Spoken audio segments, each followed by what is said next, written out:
Le 3 mars 1944 paraissait dans le toujours excellent Je suis partout la critique de François Vineuil du film L'aventure est au coin de la rue sous le titre Une comédie d'action.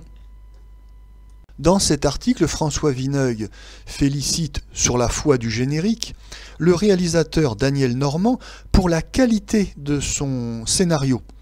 En réalité, ce scénario est l'œuvre de Henri Janson. Henri Janson qui, après avoir été le rédacteur en chef du journal pétainiste Aujourd'hui, est entré dans la clandestinité et donc ne peut apparaître au générique du film. Texte intégral. L'aventure est au coin de la rue appartient à un genre sympathique que l'on peut appeler la comédie d'action, qui peut tenir du film policier et du vaudeville, mais avec plus de fantaisie. C'est l'Amérique qui a dépensé pour ces comédies le plus de verve.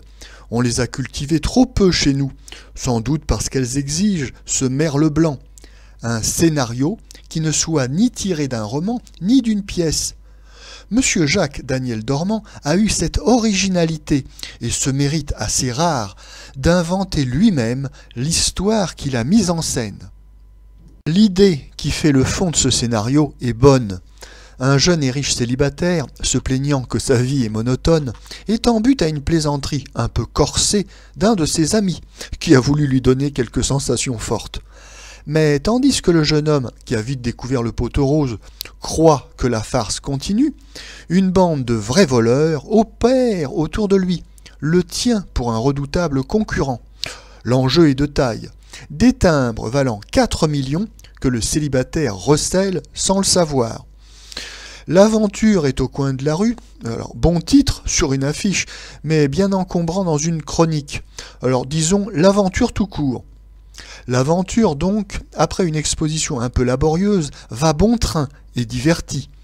Un film à quiproquos et rebondissements où il n'y a cependant pas de cocu. Voilà qui n'est pas très fréquent sur les écrans français. Le public manifeste sa joyeuse surprise. On l'a écrit plusieurs fois à cette place. Le cinéma français, depuis bien des années, est beaucoup trop morne dans son ensemble. Qu'il fasse rire sans choir dans le fernandélisme, et son succès est assuré. Monsieur Daniel Normand vient d'en donner la preuve avec son aventure. Que la production commerciale de nos studios se maintienne au niveau de ce film, surtout de sa seconde partie, et nous pourrons nous montrer déjà assez satisfaits.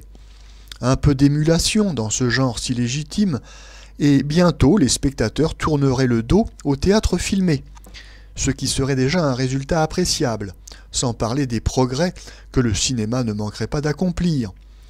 Puisque mon rôle est ici de pousser à la roue autant qu'il m'est possible, je dois dire maintenant sur quoi devraient porter ces progrès, en prenant l'exemple de l'aventure. Je l'ai déjà écrit à maintes reprises, le cinéma français a su, depuis l'armistice, se dégager des influences américaines en accédant à un réalisme psychologique qui lui était presque fermé jusqu'ici. Mais quand bien même nous verrions naître par saison 30 ou 40 œuvres comparables à Douce, il faudrait bien prévoir auprès d'elles, je suis le premier à le reconnaître, une production plus accessible. Tel est le domaine de la comédie d'action. Monsieur Daniel Normand s'en est d'ailleurs souvenu, mais il fait encore figure de débutant. J'ai noté plus haut que le préambule de son film était assez lourd. Des exemples comme ceux de « Vie facile », toute la ville en parle, nous fournissent une règle pour ainsi dire absolue dans la comédie d'action. Son départ doit être rapide.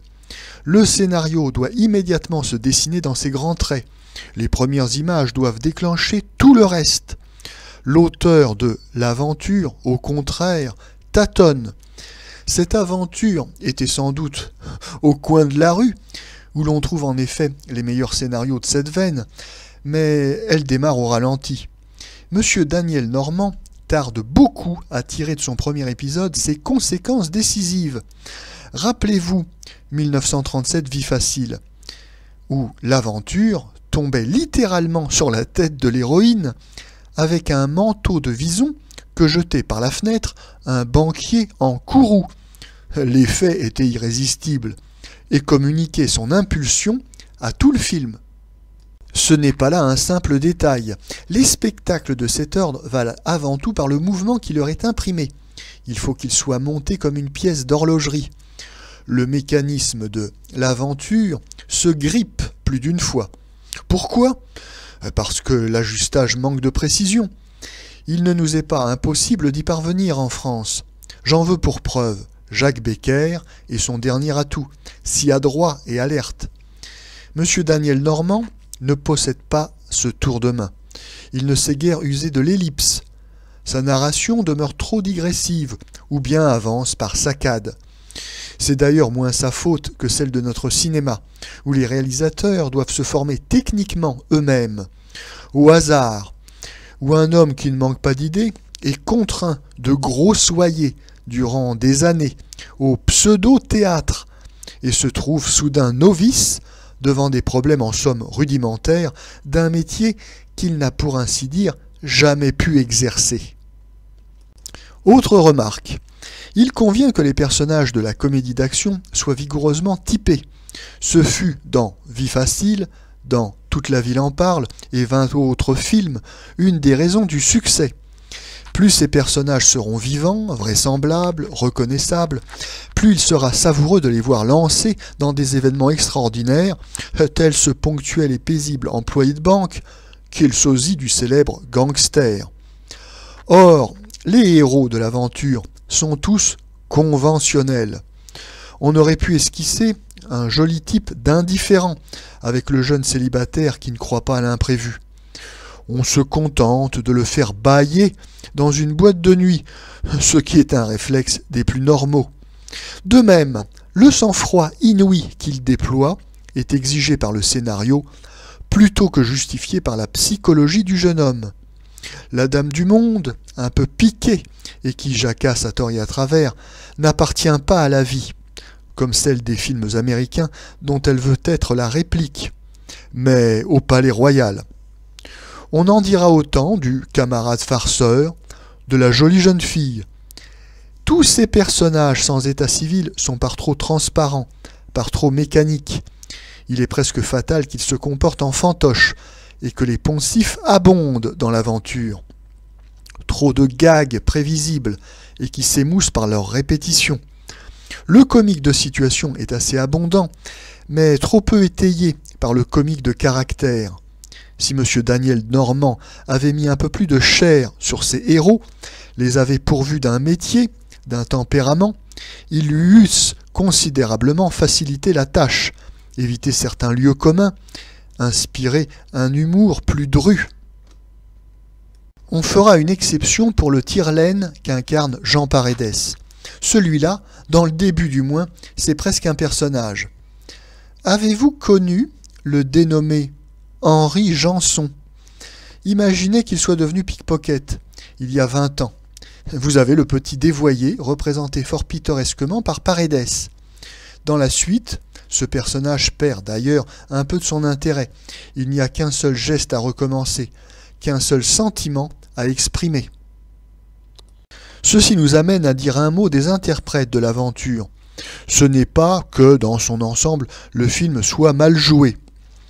Si la charmante Michel Alpha demeure monocorde à l'écran, si mademoiselle Suzy Carrier reste jusqu'à présent une jolie figurante, Raymond Rouleau, Roland Toutain, Génin, se dépensent beaucoup. Certaines silhouettes, comme celle de Jérôme Goulven, de Michel Vitold, du bon colosse Charles Rigoulot, sont justes. Mais nos comédiens, eux aussi, auraient besoin de s'adapter au style, au ton de la comédie d'action. Ils y demeurent beaucoup trop théâtre, ce qui est même aveuglant dans la composition de Madame Denise Gray. D'autre part, Raymond Rouleau, acteur intelligent, qui peut être excellent, n'est pas de nature un fantaisiste. L'aventure confirme à ce propos ce que l'on pensait déjà après l'honorable Catherine de M. Marcel L'Herbier. Raymond Rouleau se tire ici sans défaillance d'un rôle très lourd, grâce à son métier, mais certains de ses gestes, certaines de ses expressions demeurent assez factices. Raymond Rouleau, en un mot, a de l'abattage, mais manque de désinvolture, et quand il veut s'y essayer, prend l'aspect de la fatuité. Je viens de citer l'honorable Catherine. Je préfère pour ma part l'aventure, grâce à sa bonhomie, à une anecdote beaucoup mieux venue. Le premier tiers du film est assez flasque, mais il s'anime peu à peu. Si le galop final est d'une gaieté facile, il est mené d'assez bon train pour que l'on n'y prenne pas trop garde. Monsieur Daniel Normand, qui n'avait jusqu'ici rien tourné de saillant, se révèle inventif, doué d'un certain sens du mouvement. Son film aurait pu être beaucoup mieux ficelé, mais ses défauts ne sont pas rédhibitoires, je les crois même aisément perfectibles, avec un peu d'expérience. Je souhaite que le succès de l'aventure incite les honorables financiers de cinéma à mettre en chantier d'autres films de cette veine.